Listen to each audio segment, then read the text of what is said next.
So hey, Nakaba-sensei, this new Lance, this Knight of War guy, how powerful are you planning to make him exactly? Yes.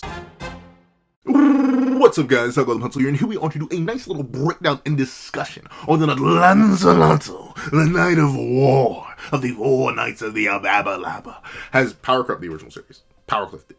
Absolutely surpassed it. It's just nigh on unstoppable within the context of the original series, with the exception of like maybe 2 or 3 characters. And if he's overall a monster, a beast, and a demon, based on a summation of everything that he's gotten so far in part 1. Notably, we haven't gotten an update on current Lance in part 2. We haven't gotten an update, or at least a proper one, on the location or power level of any of the knights in part 2 so far. But simply with part 1 and all of his statements and feats in that alone, it's time to assess whether or not Lance has just bypassed the whole original series. Whether or not anyone from the original series can actually stand up to Broski, if he's just that guy, unbelievably powerful, or everything in between. So let's not waste any more time and let's hop right into it. Ending me. Ready? 3, 2, 1, go.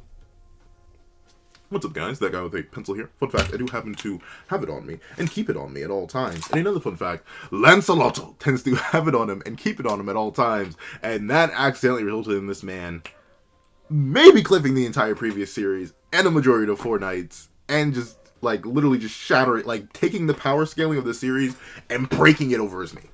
Like just like the whole thing's broken, it's in pieces, and I can't even dare try to pick it up without burning my hands. Well, let's actually talk about why.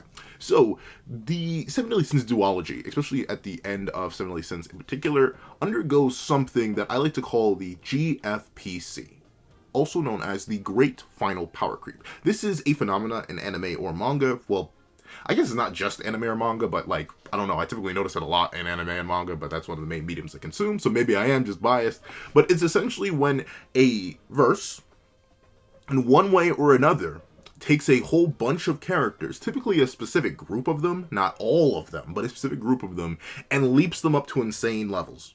Like, relatively out of nowhere. Like, characters will go from below the high tiers of the verse to suddenly boxing with god tiers. This happens in a lot of popular manga, a lot of which are spoilers, but like, for popular ones, think of every single one of the big 3.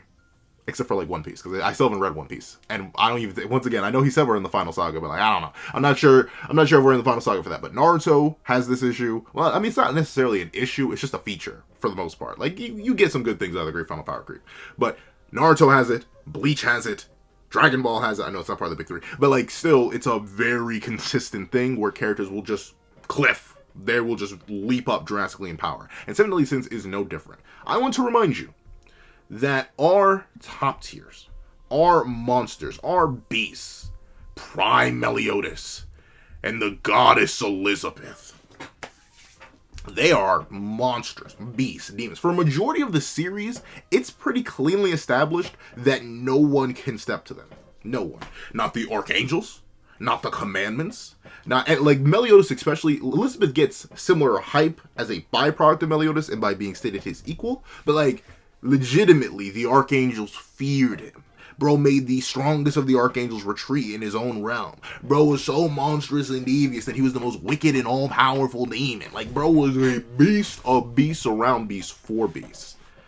But I need to remind you, this man was fodderized by his mommy and daddy. When they pulled up on they pops and they mama, they stood no chance. I remember, this is the prime variation of these characters, once held at the pinnacle of the pinnacle. As they say themselves, or Mel mentions here, we were powerless against their overwhelming might. Now, someone did bring up a fantastic point that this could just be a matchup issue, because unfortunately Elizabeth just has a horrible matchup against both of her parents. Her main form of attack wouldn't work on her mother, because we see in Cursed by Light, the Supreme Deity is basically immune to anything that kind of works like her magic, and obviously, Elizabeth is her daughter and thusly uses her magic, and the Supreme, I was about to call him the Supreme Demon King. That's another video for another time. But this Demon King, the Demon Lord, the ruler of all demons, also just has a really, really good matchup against both of them, because one, he should have enough physical stats to compete, and also his magic kind of just turns off Elizabeth. So it was basically Meliodas running a 2v1, and like, of course Meliodas was going to win that. So they did always have the power. My only counter argument to that, though, is a purely logical, post-resurrection, restored to either his prime or maybe beyond it based on how you interpret the Merlin statement, fully believes that, hey, I'ma love with you real quick, dog. That's not something I can do. I cannot reach the power of our dad in like 3 days. I do not have that time. I need to absorb the commandments. Not one commandment, not two commandments, not three commandments, not four commandments, not 5, 6, 7, 8, 9. He needed all 10 commandments to reach the level of his dad. That was an assumption he made off the experience that he directly had, the memories of his father. He should have been able to guess the Demon King's raw level of strength, and he believed he did just flat out need to absorb half the Demon King's power that were the commandments. So in my opinion, even Prime Assault Bull Meliodas and Prime Goddess Elizabeth did not stand a chance against their parents. As they say, we were powerless against their overwhelming might. Not just because of a matchup, just because of how powerful they were. So the Supreme Deity and the Demon King were the god tiers of the verse. Then the Chaos arc happened. Well, not really. Then the final Demon King arc happened, and then the great final power creep kicked in.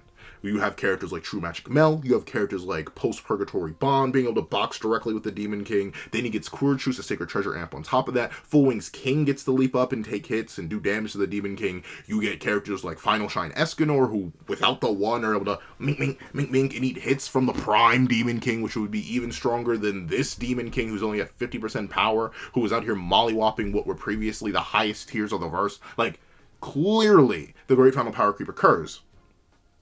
And then it kind of happens again when the Chaos characters are introduced. Because it's revealed that these two didn't even think they could stand up to the Prime Chaos being and had to work together to seal it away. They couldn't even actually properly get rid of it. They had to put it away in a pig box. That's how powerful Chaos was. So for reference, Chaos is a tier above the things that were a tier above the things that were a tier above the rest of the verse. Once again, we see in all their encounters, no one was stepping to Prime Assault Mode Mel.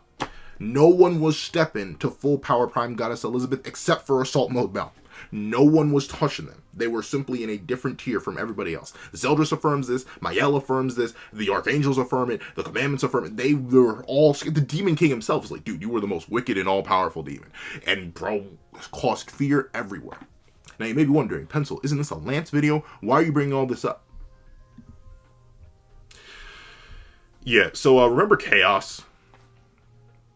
You know, that thing that was a tier above, and then a tier above, and then a tier above, the things that were multiple tiers above everybody else. The entire original series, even characters with a great final power creep were cliffed straight up by Chaos. They were struggling in, well, once again, in alternate timelines that Kath dreamt up for them. But, like, they were struggling and were probably about to get devoured if Arthur didn't awaken. They were struggling against a piece of Chaos. So this guy right here is Chaos King Arthur, fully manifested. You see he's got the dark pupils and everything. And we also learn that Chaos, it does not have a will, but it do have a will, kind of, sort of. Essentially, it do be defending Arthur out of fear of losing its current host. And with that being the case, Lance could not read its will, meaning when he gets hit here, in base, by the way, well, not even, kind of in base. He hasn't flared his magic or anything. When this man gets smacked here, he is not only off guard, but bro is forced to fight completely off guard in the sense that Chaos lunged out full force. And considering Chaos probably, I mean, it could suppress itself. Maybe Arthur holds its reins a little bit, but Chaos, once again, the most powerful creature to creature. Right here is the most powerful creature to creature. And yeah, slaps Lancelot down, does all this, goes crazy, goes stupid, and guess what? Not a lick of damage on Lancelot. And need I remind you, this is base Lance. This is suppressed Lance. This is left-handed Lance. Admittedly, the hands don't mean anything, as we find out. But still, this is super casual Lance. This is Lance on the regular 9 to 5. He's just clocking into work today. He's really not trying to do too much. The moment he locks in and clocks in, look at the strongest creature in the verse. Look at him. Look at him shaking. Look at him shivering in his little booties. Like, bro is fearful, terrified, horrified. But, you know, for the longest time, we couldn't really contextualize this. A lot of people, myself included, as crazy as this was, as hype and as insane as this entire encounter was, as crazy as it is that Lance is out here perception blitzing Chaos King Arthur, a character who, remember, no Chaos Eyes, no nothing, just wielding Excalibur, admittedly presumably a stronger weapon than Carwanon, but still, just wielding a weapon. This is another presumably Sacred Treasure tier weapon right here. Bro was out here boxing it up with Chaos Kath. You know, who a lot of people believe is like the third strongest character in the series, in the original series at least, or like maybe even like pretty solidly number 3. If you just take the 3 Chaos family members at the top, then it'd just be Chaos Arthur, because it's a fusion of Arthur and Chaos, then regular generic Chaos, then Chaos Cat. I have my own thoughts on that for another video, but with that being the case, like, clearly, this is all crazy, but the copium that we huffed, and by we, I mean me, the copium that I huffed for the longest time is that, well, you know, sure, that's cool and all, but there's probably stipulations behind this, right? Like, there's probably reasons why Arthur is shocked and blown away, because he probably doesn't have access to his full power. It's revealed, like, very shortly after this that, oh, well, you know, there are weird things happening to Britannia as a whole because of Arthur and his machinations. So there's, like, stuff getting in the way of me just, like, taking this at face value. Like, Lance just clears the entire original series. He's able to box and even threaten and strike fear into the heart of a chaos creature like Arthur. Like, yeah, obviously, you know, this is neat stuff and all that. That's cool. But it ain't all too crazy like that, for real, for real. And you even see, like, in this point, Arthur just kind of ignores a seemingly full power magic manifested Lance. Like, sure, oh no, Lance pierced him, but actually, no, not for real. Arthur actually kind of just dodged it. He, like, I guess tore his own clothes, though. But I guess when you have chaos powers, you can just remake the fit whenever you feel like it. So yeah, I was pretty much in denial. Like, as a member of the Lance fan club, it hurts me to say it, but I was pretty much in denial. I was gassing bro up. I was saying he slapped everybody else, because, like, even within context, the feats he performs here are better than anything the rest of the knights perform. Arguably better than the feats Meliodas himself performs here. But then Nakaba, sensing my self-doubt, said, you know what, fine. If the feats aren't enough for you, let me just give you the statement. So we cut all the way here to chapter 125. And note, this is Lancelot, the Knight of War, versus Nanashi. Nanashi. Now I want you to remember this. Nanashi is already confirmed to be an Archangel tier fighter. Admittedly, by a source that's kind of unreliable, we have no idea when Schwartz encountered the Archangels, but presumably it was just a thing. We'll go with the statement that Nanashi's Archangel tier. It makes sense within the scale of his attacks and the level of his abilities and the healing and all stuff. Like, it all makes sense on that front. So we'll let it go. But that's not the most impressive thing. Once again, Mael ain't doing this. Mael is not ripping out Chaos King Arthur's teeth. It's just not happening. I'm sorry, Mael fans. I know y'all are trying to be like that and be like that. But the Flash, Ludashone, not ripping this out. This guy was struggling with DK Mel. Like, arguably, maybe not the weakest, because, like, first form DK's out. But, like, maybe the weakest of all variations of the Demon King that we've ever seen. Like that, well, actually, no, not the weakest, because it's still Mel plus 10 commandments, so it'd still be stronger than the 50% one from 3,000 years ago. But still, regardless, this is something that the Archangels simply were not achieving. They were not making Chaos Arthur do this when he couldn't even tell what happened. But, you know, whatever. These things happen. These things transpire. But, you know, I mean, it's not too crazy. It's not too... Nakaba decides that, fine, you want him to be confirmed something? Let me give you something. Nanashi comes out and says this verbatim, clearly, cleanly, simple and clean. You might as well have Utada Hikaru singing in the background with how clear he makes this. Such intense magic force. I hear that you tussled with Arthur once. He said you outclass any seasoned warrior he's seen, from your intuition to your courage and strength. That's it. That's it. That's it. That's all we need. That's all. There's nothing else we need. That is it. Finito. Done. You want to know why? Because any seasoned warrior, any seasoned warrior, you drizzle a little paprika on him, any warrior of that caliber that Arthur himself has taken a peek, take a look in a book, reading Rainbow type beat up against any seasoned warrior. You know what that includes? This guy. Right? He's a seasoned warrior, ain't he? Meliodas, captain of the 7 deadly sins, king of Leonis, this monster, this beast, this demon. Any seasoned warrior, And once again, I need y'all to listen. I need y'all to open your ears up. Open your ears up. Don't worry, I don't blame you. I got my ears closed all the time too. I got my ears closed all the time. But I need y'all to open y'all ears up real quick when I say this. When I say this. From your intuition, whatever. Courage, whatever. Strength. He just lays the gauntlet down on the table. Strength.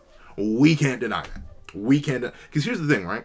If you say skills, we can talk about that. We can be like, okay, skills are one thing or another, right? Like, you could argue Gowther as the best kit out of the entire, well, Merlin, I guess. But nah, I tell you, with Gowther's evasion ability, you can say he has some of the best skills, the best abilities out of the Seven Deadly Sins. One of the most hacks characters in the verse. He can wipe your memory, alter it, rewrite it, just delete your mind, I guess. Like, he can alter the fundamental perception of literal deities. Like, bro, Gowther's obviously different. Yeah, but he ain't as strong as Meliodas, though. He may have a better kit once Meliodas loses true magic, but Escanor may have a garbage kit compared to Gowther's. Super power reliant. He's still stronger than Gowther, though. What you gonna do about that? What you gonna do about that? Huh? What you gonna do about that? Nothing. Because, Escanor is just him. But strength gets dropped here. The intuition and courage doesn't matter at all. Like, Hauser has intuition and courage. Bro's apparently barely Matrona level now. Like, doesn't matter at all. Isold fodderizes Hauser to this day, apparently. Because once again, if Hauser's barely Matrona level, and you got Isold out here packing up Melagallon, that's another story for another time. We'll talk about how the rest of the cast and crew has cliffed what part of the original series another time. But essentially, with this statement right here, Lance kind of just shoots through the moon because of this guy. Here's the thing. If we hadn't seen this Mel, and we didn't have context for him still being a threat to Arthur at this point, I think you could maybe wiggle around it. The only variation of Mel you can make an argument for that maybe Lance hasn't transcended because Arthur very specifically never saw it, because true magic existed for a very limited... Well, I said it. It's not this guy, but this guy. That's the only one, if you think Mel hasn't surpassed his true magic self. But in my opinion, he probably either needs to be near or at his true magic self to actually be a threat to Arthur. So once again, need to remind you, this man's out here creating worlds. And this man's out here dropping verses. Like, this man literally ate the creator deity. Like he's like that. Arthur definitely and indubitably like that. Don't let Lance's performance against him fool you. That's just a testament to how powerful Lance is. Nah, Arthur, this guy right here, he's still like that. For real. So this is a thing. This is the kind of timing we're on now. Lance is just the strongest. Except for Arthur. Now, you may be wondering, wait. If he's outclassed any seasoned warrior that Arthur's ever seen, why wouldn't that include himself? I mean, I guess Arthur's probably looked in a mirror before, but yeah, I still don't think he, outmatches Arthur. That's, the only...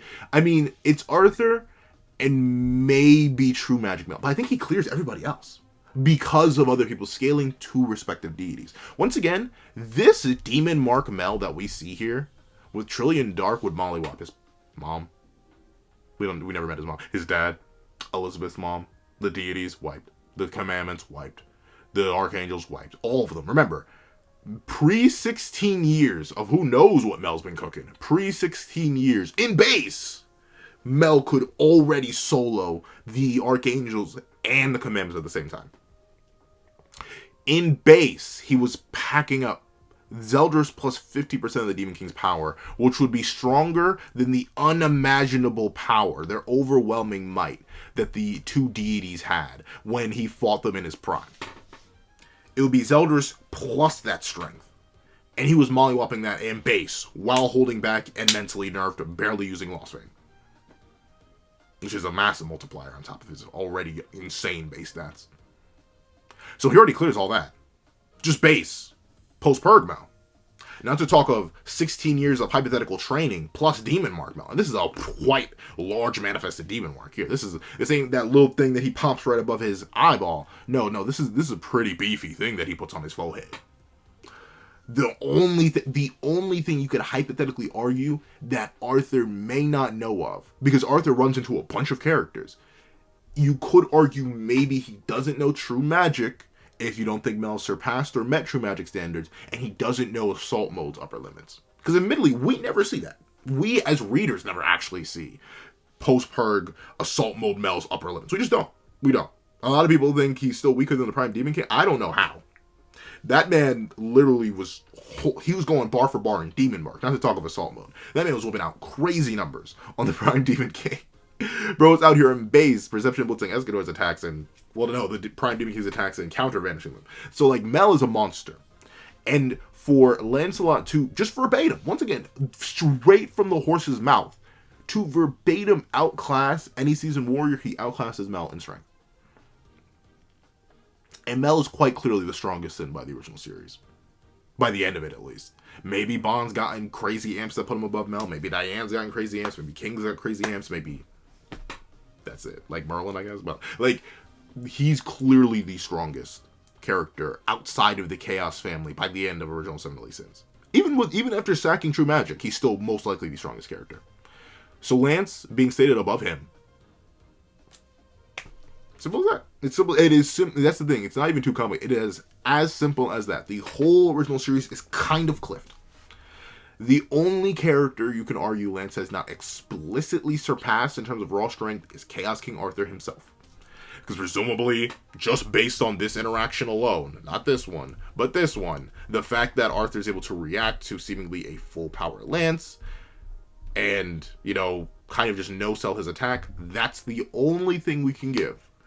But everybody else, and well, it's that, and maybe full power Mel. Because the Mel that Arthur sees here is conflicted and doesn't actually want to hurt Arthur or anything like that. He wants to save Arthur. So those are the only two. It's a Mel and Arthur. That's it. He's probably above his dad. Once again, as much as I love Bond, like, presumably he's still weaker than Mel. You would have to make some roundabout assumptions to assume that Bond, over 16 years, suddenly became stronger than Mel. You would have to. Same thing with Gother. Same thing with King. Same thing with Diane. Same thing with Merlin. You'd have to make massive assumptions. Just going off the end of series original power scaling, with Mel being the pinnacle, the top, the peak of the verse, at that point, I say it's pretty clear. There's nothing else we can really do. Bro's just Timothy. And we gotta hold that. I mean, I ain't mad. I'm leaning with it, rocking with it. But still, it is a fact of facts. Lancelot, he stands unrivaled. At least, for now. So I do think he power crept the entire original series. Once again, only characters I think he clears, or no, clear him, or maybe, this is full maybe, just based on the fact that Arthur may not know about True Magic, and may not know about Assault Mode, True Power, King of Leonis Mel. Like, KOL, AM Mel, we don't know his full strength. And presumably he's still some sort of threat to Arthur, in the sense that Arthur has not immediately come and jumped him, and still wants to use the Coffin of Eternal Darkness. So that's still one thing that may be an outlier that Lance may have not transcended yet. And Arthur himself, that is it. He's the third strongest character in the verse. Lancelot, pre-time skip, no sacred treasure, age 16. Now, who knows what happens now that he has White Deer? Who knows? Indeed. However, that's what I think. Please, what you guys think in the comment section down below. Do you think Lance still has other characters that he can't surpass? Do you think he has some bad matchups in the verse where he may directly outpower them, but he wouldn't be able to beat them due to his ability sheet right now and his matchup against them? Do you think there are other characters who will ever reach Lance's level or even surpass it? Please let me know all that and more in the comment section down below. If you made it all the way to the end of this video, please leave the war's power in the comment section down below. Power! Sorry, I'm thinking of a meme from another video. But the war's power in the comment section down below. Thank you so much for watching. Please remember to leave a like, share, comment, and subscribe. And make sure you hit that notification bell so you do not miss out on any videos that come to the channel. Also, I do happen to have a Patreon down below where you can support me for as low as $1 a month. Things like exclusive videos, early content, and more. You also now become a member to the channel for as low as $3 a month to get the same perks and more. Some of those perks will include the live reaction to the very next chapter of 4 Nights of the Apocalypse. Now, thank you so much for watching once again, and I hope you guys have a wonderful day. This is Dagger the Pencil, writing off. I'd like to give a thank you to our $3 members, Recliner Plays, Red Wolf 4765, Greyhound, and Akid's Void. And I'd like to give another thank you to our $5 patrons, Victor, Sean, Midnight Gemlord, Kevin, DemXLND, and Igneal. And I'd like to give a chunky old thank you to our $7 member, Autumn's Morning Lazo. And I'd like to give another chunka thank you to our $10 patrons, Robbie Uchio, Joaquin, Idemokai, Lee and China Doll 09. I'd like to give a hefty tractor thank you to our $25 member, Alex Ice Rose. I'd like to give another giga gargantuan thank you to our $25 patron, Calvin Elder.